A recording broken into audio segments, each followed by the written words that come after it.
बेहुदा काम कर लो, उसमें इंटरटेनमेंट हो जाएगा। दीन को इंटरटेनमेंट मत बनाओ मेरे भाई। ये कुरान और हदीस की मजलिस है, ये दीन की मजलिस है, ये प्रोग्राम दीन का प्रोग्राम है। इसको मनोरंजन का साधन मत बनाओ, इसको इंटरटेनमेंट का जरिया मत बनाओ। यहां आए हो तो कुरान और हदीस की बातों को सुनो और अपनी इस्लाह करो। हमारे नबी की आंखों में आंसू आ गए। आज हमें ऐसी तकरीरें अच्छी लगती है जिसमें हमें सामने वाला हंसा दे। एक बात बोलूं, हंसने का नहीं रोने का मकाम है। ये जो हम लोग हंसते हैं ना, हंसना मना नहीं है शरीयत में, मगर जो लोग हमेशा हंसते रहते हैं, मोबाइल पर देखो तो जोक लगा के सुनते हैं, कॉमेडी वाले प्रोग्राम सुनते हैं, कहते साहब मैं हंसता रहता हूं। एक हदीस आपको सुनाने जा रहा हूं, बड़े गौर से सुनिएगा। ज्यादा हंसने से भी दिल मुर्दा हो जाता है।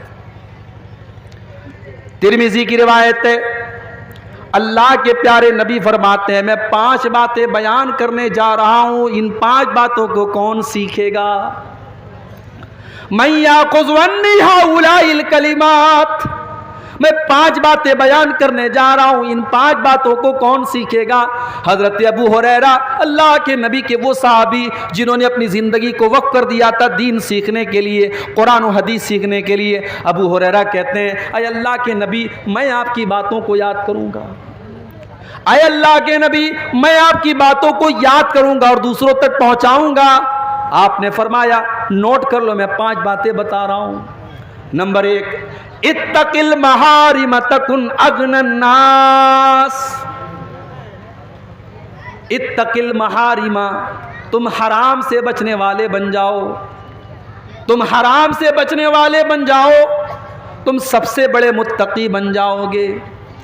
मुत्तकी बनना है तो बहुत तहज्जुद पढ़ने की जरूरत नहीं है, मुत्तकी बनना है तो बहुत नफिल रोजा रखने की जरूरत नहीं है। इत्तकिल महारिमा, हराम चीजों से बचो, तकुन अज़हदन्नास, तो तुम सबसे बड़े तकुन आबदन्नास, तुम सबसे बड़े इबादत गुजार बन जाओगे।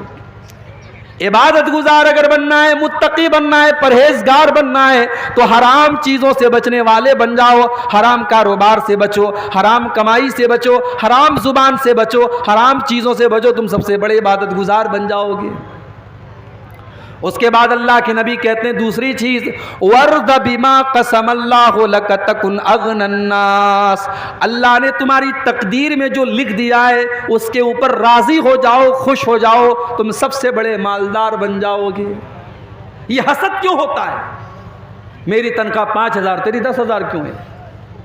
मैं 50,000 महीना कमाता हूं, तू 1 लाख क्यों कमाता है? अरे भाई वो 1 लाख अपने मुकद्दर से कमा रहा है, तुम 50,000 अपने मुकद्दर से कमा रहे हो। 50,000 का तुम भी 1 लाख करो, मेहनत करो, कोशिश करो।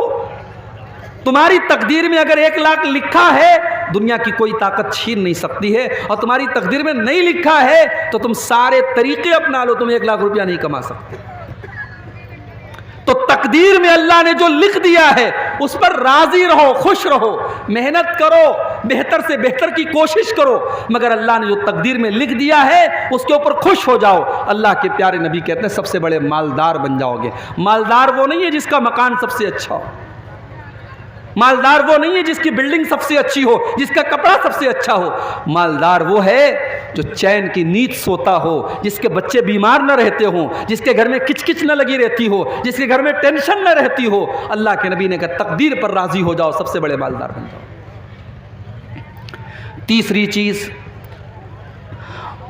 व अहिब्बा लिन्नासी मा तुहिब्बु लिनफ्सिका तकुन मुस्लिमा तकुन मोमिना, और जो तुम अपने लिए पसंद करते हो वही तमाम लोगों के लिए तुम पसंद करो, तुम मुसलमान बन जाओगे।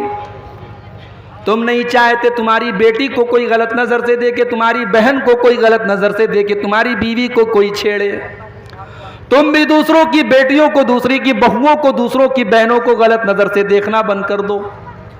तुम नहीं चाहते कोई तुम्हारी गीबत करे, चुगली करे, बुराई करे, तुम दूसरों की गीबत करना भी बंद कर दो। तुम चाहते हो लोग तुम्हारी अच्छाइयों की तारीफ करें और तुम्हारी बुराइयों के ऊपर पर्दा डाल दें। तुम भी दूसरों की अच्छाइयों की तारीफ करो और दूसरों की बुराइयों पर पर्दा डाल दो। जो तुम अपने लिए पसंद करते हो वही तमाम लोगों के लिए पसंद करो। अल्लाह के नबी कहते हैं अगर तुम ऐसा करोगे तो तुम मोमिन बन जाओगे। चौथी चीज वह अहसिन इला जारी का तकुन मुस्लिमा, और अपने पड़ोसी के साथ तुम अच्छा सलूक करो। तुम्हारा पड़ोसी मुसलमान है तब भी, गैर मुस्लिम है तब भी, तुम्हारी बिरादरी का है तब भी, तुम्हारी बिरादरी का नहीं है तब भी, तुम्हारे मसलक का है तब भी, तुम्हारे मसलक का नहीं है तब भी, पड़ोसी को तकलीफ पहुंचाने का तुम्हें कोई अधिकार नहीं है। अपने पड़ोसी के साथ तुम भलाई करो। अल्लाह के नबी फरमाते तुम मुसलमान बन जाओगे। और पांचवी चीज वला तुक्सिर ज़िहका, और अल्लाह के नबी फरमाते हैं कि तुम ज्यादा हंसा मत करो, इसलिए कि ज्यादा हंसने से फ़इन्न कसरत ज़िहकी तुमीतुल क़ल्बा, ज्यादा हंसने से दिल मुर्दा हो जाता है। तो हंसना ज्यादा नहीं होना चाहिए, कभी कभी रोना चाहिए मेरे भाई। कुरान करीम में अल्लाह ताला ने रोने वालों का वाक़या भी बयान किया है। कुरान का 7वां पारा खोलो, वइज़ा समिऊ मा उनज़िला इलर रसूली तरा आयुनहुम तफीदु मिनद्दमी मिम्मा अरफू मिनल हक़्क़ी। ऐ नबी, ईसाइयों के सामने भी जब कुरान पढ़ा जाता है तो ईसाइयों में जो नेक लोग होते हैं, जो अच्छे लोग होते हैं, वइज़ा समिऊ मा उनज़िला इलर रसूल, जब कुरान की तिलावत को वो सुनते हैं, तरायुनहुम तफीज़ु मिनद्दमी, तो ऐ नबी आप क्या देखते हैं, उनकी आंखों से आंसू बहने लगता है, वो रोने लगते हैं। हबशा का दरबार था, नजाशी का दरबार था, और मुसलमानों ने हबशा में जा करके पनाह ली थी। मक्का के काफिरों ने 2 लोगों को भेजा, उन दोनों लोगों ने आकर के नजाशी को भड़काना शुरू कर दिया। कहा है नजाशी, ऐ हबशा के बादशाह, ये लोग जो आपके मुल्क में आए हैं, ये हज़रत ईसा अलैहिस्सलाम को बुरा भला कहते हैं, ये हज़रत मरियम को बुरा भला कहते हैं, ये हमारे मुल्क से बगावत करके आए हैं, आप इनको हमारे हवाले कर दीजिए। नजाशी ने मुसलमानों को बुलवाया।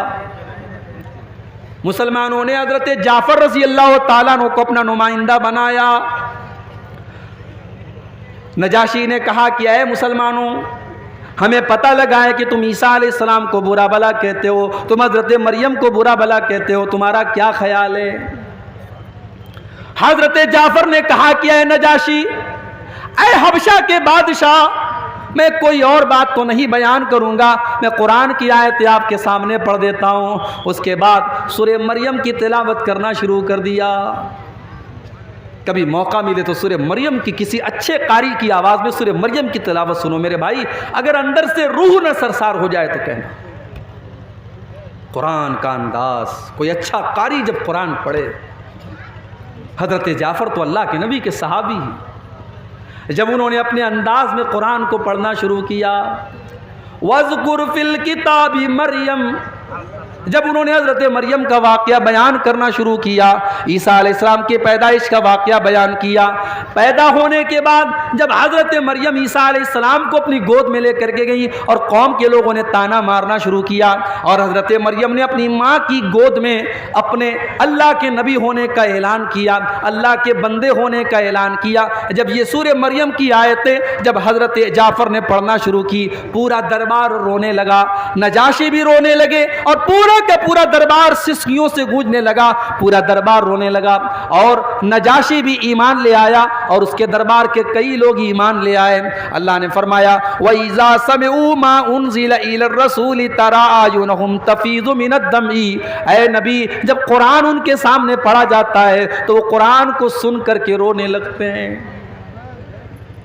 मेरे प्यारे साथियों, कुरान तो वही आज हमारे पास भी है, कुरान वही है। आज उसी कुरान को हमारे यहाँ तरावी में पढ़ा जाता है, मगर हाफिज साहब ने अगर 1.5 पारे की जगह 2 पारा पढ़ा दिया, अगर 1 पारे की जगह 2 पारा पढ़ा दिया तो हमारा पारा चढ़ जाता है। हाफिज साहब आपने ज़्यादा क्यों पढ़ा दिया? उस कुरान को सुनकर के आज हमारे दिल की कोई दुनिया नहीं बदलती, न हमारी आंखों से आंसू आते हैं। मेरे प्यारे साथियों, क्या बात है, कुरान तो वही है। कुरान तो वही है जिसके बारे में अल्लाह ने फरमाया, लौ अनज़लना हाज़ल कुरआन अला जबलिन लरअयतहु खाशिअम मुतसद्दिअम मिन खशियतिल्लाह। ऐ नबी, इस कुरान को अगर हम किसी पहाड़ के ऊपर भी उतार दें तो पहाड़ भी अल्लाह के खौफ से चूर चूर हो जाएगा। हमारे दिल की क्या औकात है? हमारा दिल तो मुलायम सा है, नरम सा है, गोश्त का बना हुआ है। अल्लाह ने कहा कुरान पहाड़ पर भी उतरता तो पहाड़ चकनाचूर हो जाता, और आज कुरान से हमारे दिल के ऊपर कोई असर नहीं हो रहा है। इसका मतलब कि हमारा दिल पहाड़ से भी ज्यादा सख्त हो चुका है। कुरान का पहला पारा उठाओ, अल्लाह ने यहूदियों के बारे में फरमाया, सुम्मा कसत कुलूबुकुम मिन बादि ज़ालिका फहिय कल हिजारति औ अशद्दु क़स्वा। ऐ यहूदियों, तुम इतने गुनाह कर चुके हो, तुम अल्लाह की इतनी नाफरमानी कर चुके हो कि गुनाह करने की वजह से तुम्हारे दिल कठोर हो चुके हैं, तुम्हारे दिल सख्त हो चुके हैं, पत्थर से भी ज़्यादा कठोर हो चुके हैं। इसलिए कि पत्थर भी कुछ ऐसे होते हैं कि पत्थर से रिस रिस करके पानी बहने लगता है, पत्थर अल्लाह के खौफ से झुक जाता है और पत्थर से नदियाँ निकलने लगती हैं। मगर यहूदियों, तुम अल्लाह के इतने बड़े नाफरमान और इतने बड़े गुनहगार हो कि तुम्हारे दिल तो पत्थरों से भी ज़्यादा सख्त हो चुके हैं। आज जानते हो, हम कब्रिस्तान जाते हैं, कब्रिस्तान जाकर के भी हमारे दिल नर्म नहीं होते, हमारी आंखों से कभी आंसू नहीं आते। जनाजे में हम जाते हैं, जनाजे को कब्र में उतारा जा रहा है और हम बैठ करके दुनिया की बातें कर रहे हैं। हम इंडिया पाकिस्तान के मैच की बात कर रहे हैं, हम विराट कोहली के शॉट की तारीफ कर रहे हैं, हम दुनिया की बातें कर रहे हैं, हम कब्रिस्तान में खड़े होकर के दुनिया की बातें कर रहे हैं। मेरे प्यारे साथियों, ये कितनी सख्त दिली की बात है। कब्रिस्तान तो वो जगह है जो हमारी औकात हमें बताती है, जो हमें हमारी आखिरत बताती है, मगर हम तो इतने सख्त दिल हो चुके हैं कि कब्रिस्तान जा करके भी हमें मौत याद नहीं आती, कब्रिस्तान जा करके भी हमको आखिरत याद नहीं आती। इब्ने माजा की रिवायत है, एक अंसारी सहाबी का जनाजा था, जनाजे को कब्र में उतारा जा रहा था। अल्लाह के प्यारे नबी अपने सहाबा को लेकर के कब्र के एक साइड में बैठे हुए थे और बिल्कुल खामोश थे, और आप उस कब्र के बारे में सोच रहे थे।